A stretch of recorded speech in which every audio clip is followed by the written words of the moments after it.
Hi everyone, I'm here to show you how we're going to take our midterm advising report, general message, and we're going to send it to a batch of students and at one click of a button. So the first thing you want to do is just make sure that you have filled in all of the bold spaces. Anything in bold will need to be adjusted prior to sending the message.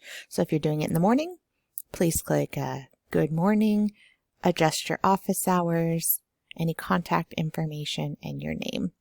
The next step you want to do is copy and paste the message, Control C, and then you're going to find your course in Canvas. I'm going to use this template course, so I have some students in there to show you.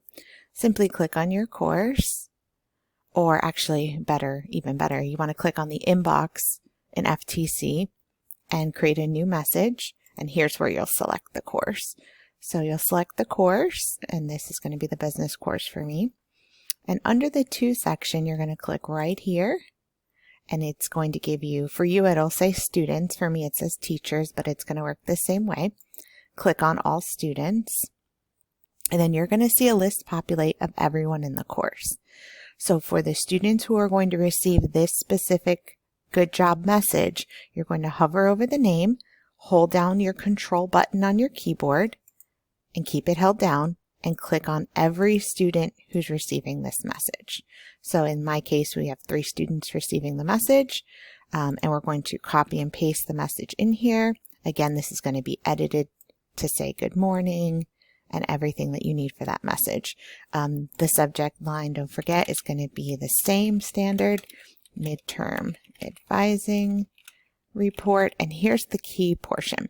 In order to send this to each individual student, you have to click send an individual message to each recipient. If you don't click this, everyone is going to see who received this message, and that is a FERPA violation. So please be sure you click send an individual message to each recipient.